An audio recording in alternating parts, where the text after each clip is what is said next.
Bueno, vamos a hablar de todos estos temas. César Herrera es economista, es parte del Observatorio de Economía de la Universidad Nacional de la Patagonia San Juan Bosco. ¿Cómo estás, César? Carla y Federico te saludan. Buen día. Muy buenos días, Carla, Federico. Saludos a todo el equipo y a toda la audiencia. Bueno, ahí yo describía una introducción que vos nos podrás explicar seguramente mucho mejor, ¿no? La morosidad que está habiendo en la familia, César. Analizando los datos del Banco Central y del artículo que me proporcionó la producción del programa, y otras miradas de aquí en tipo de YouTube, se está dando un fenómeno preocupante porque hay un deterioro en este primer semestre de muchas variables importantes para la economía. En esa estamos hablando de el endeudamiento en tarjetas de crédito para comer, el endeudamiento por préstamos personales que financió una compra de consumo desde fines del año pasado, que venía muy bajo el crédito para el consumo, en el sentido que los bancos tenían que optar en todos estos tiempos, y siguen haciéndolo, entre prestar, digamos, al público o prestarle al Estado. Entonces, en líneas generales, la mayoría de los bancos presta poco al público. De hecho, Argentina tiene unos menores indicadores de préstamos de América Latina, muy bajo, y en ese conjunto de prestarle al Estado, que ya también se torna complejo, porque empiezan a haber signos de alta tasa que me paga el Estado y hasta cuándo irá a durar, sobre muchos fondos que tienen los bancos comprometidos, de los plazos fijos que tienen los individuos allí.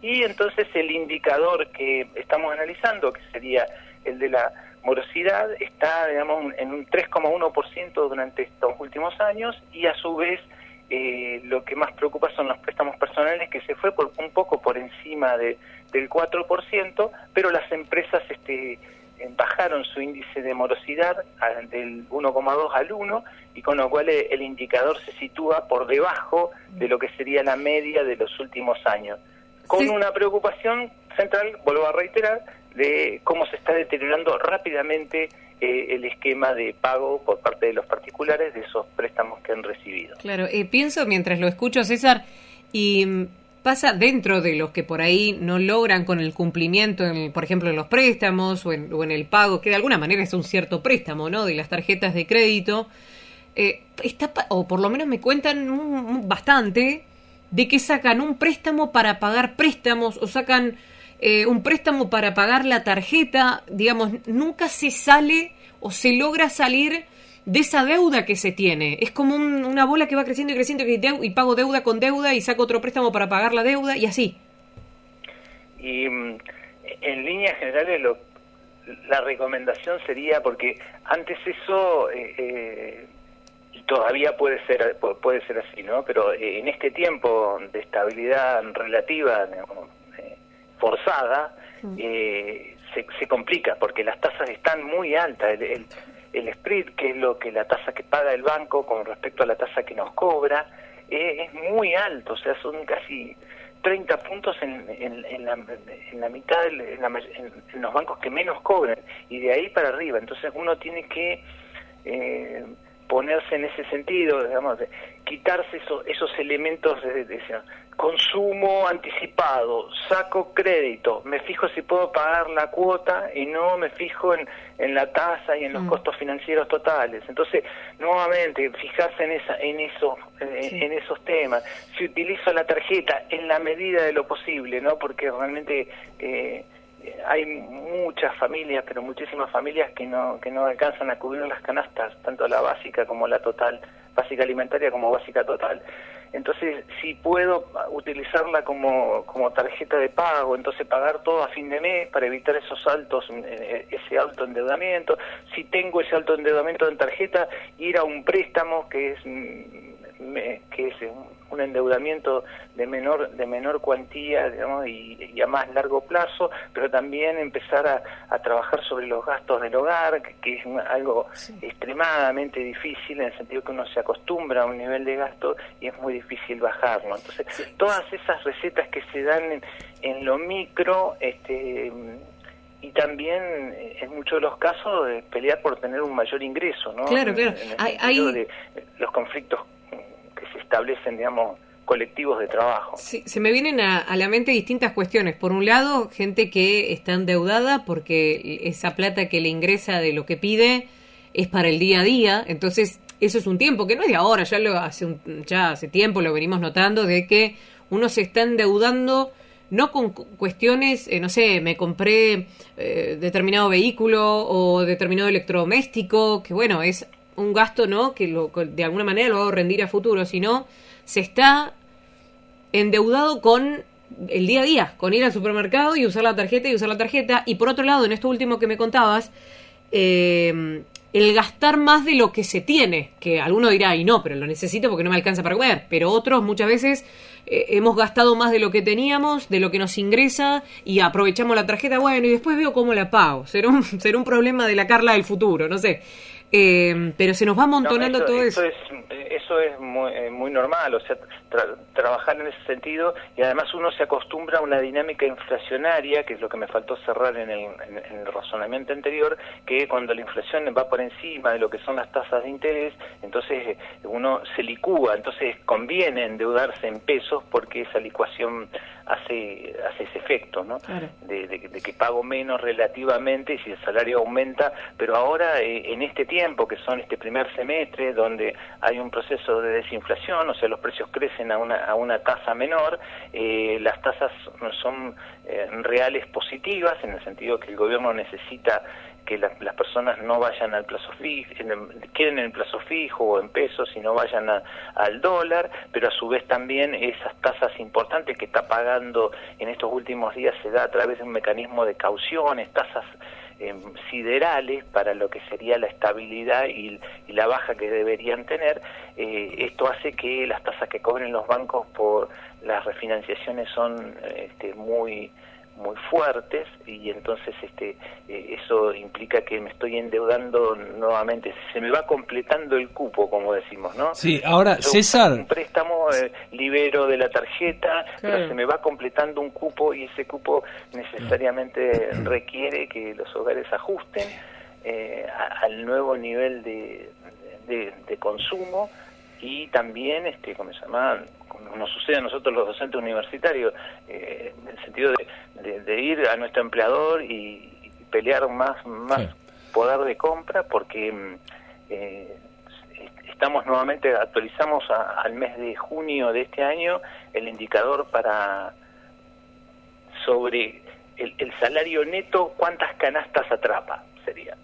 Cuántas canastas de nuestro observatorio atrapa, y entonces a partir de ahí se da en todos los segmentos ciertas cuestiones. Yo voy a explicar con números generales, no son exactamente los del informe, pero cobrábamos 2 en enero del 2023, cobramos 1 en enero del 2024, cobramos 1,5 en enero del 2025, pero ese 1,5 se ha tornado en 1,49, 1,48, 1,47, que quiere decir que los precios siguen aumentando y el nivel salarial otra vez está como que se estancó en 1,5. Entonces ese 1,5 es un reflejo para todos.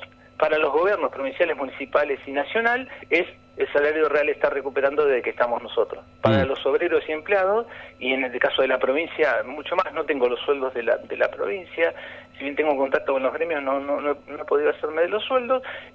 Realmente nosotros estás pensando que vos ganabas 2 antes, claro, que ganas 1,5, o sea, perdiste 0,5 canastas. Claro. En cambio, el gobierno que te dice, cuando yo ingresé ganabas 1 y ahora ganás 1,5. Y entonces ahí está una pelea, una tensión que tiene que ver con los aumentos nominales del ingreso, que están frenados tanto en el campo privado, como es este caso que les estoy comentando, y mucho más en el campo público y en el campo, ¿cómo se llama?, tanto provincial como nacional, y en algunos municipios, y después está el caso de los asalariados informales que van creciendo en número. Sí, pensaba, César, esto que vos decías también de las recomendaciones, ¿no? Para la administración financiera de las familias, que muchas veces más allá de una recomendación es una realidad que viven las familias. Digo, casi que no queda otra, ¿no? Porque lo decíamos anteriormente, cuando vos vas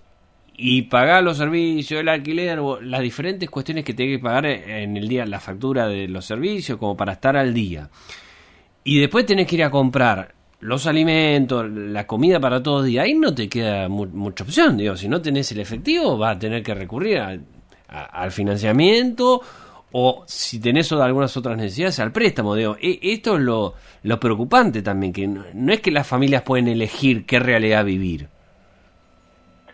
Y en líneas generales, no sé, como que la verdad que siempre trato de ser muy cauto con lo que digo, pero se está incubando a fuego lento una crisis que no hemos visto nunca.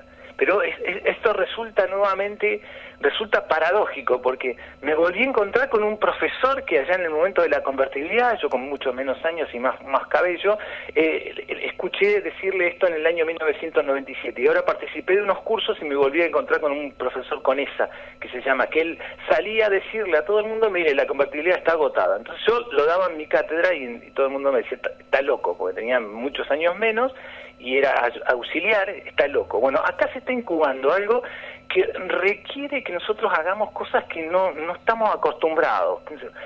Tengo poca suerte, digamos, porque no le dedico tanto tiempo y porque cuesta acostumbrarme, pero bueno, me hice un invernadero, que ya venía de un departamento donde tenía, digamos, algunos alimentos en macetas.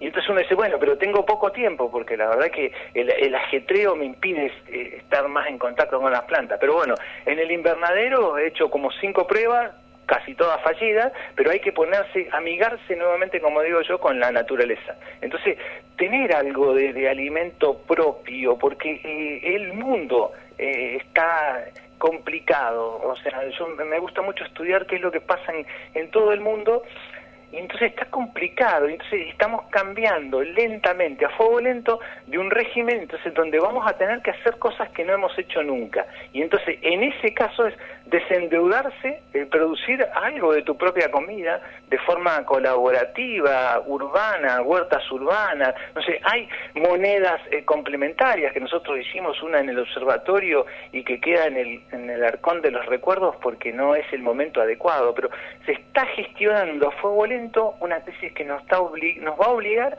a cambiar nuestros modismos, de cómo nos relacionamos con el trabajo a partir de la evolución de la tecnología, de cómo relacionamos con la tierra a partir de cultivar.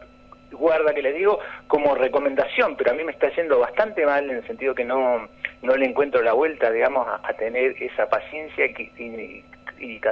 y constancia necesaria como para obtener, digamos, mi propio alimento, y a su vez también trabajar con otras formas, digamos, de organización social que van en contra de este individualismo atroz que se propone, digamos, como una salida, ¿no? Entonces, ahora que estuvo, no sé, el Eternauta, digamos, nadie sale solo, fue lo que quedó de esa película, como ahora Menem quedan otras cosas, pero nadie sale solo, es una frase muy interesante como para poder recrear, y máxime en lugares como ustedes del Valle Inferior del Río Chubut, respecto de cómo volver a esa mirada sobre la tierra, volver a una mirada de mancomunión social y ver cómo hacemos el impacto de la tecnología en cada una de nuestras profesiones. Nosotros lo estamos haciendo en el campo de la educación superior. César, como siempre, muchas gracias.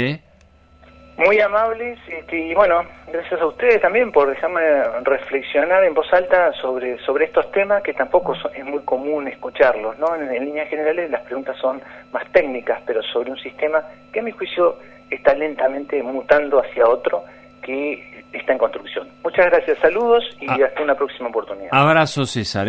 César Herrera, del Observatorio de Economía de la Facultad de Ciencias Económicas de la Universidad Nacional de la Patagonia.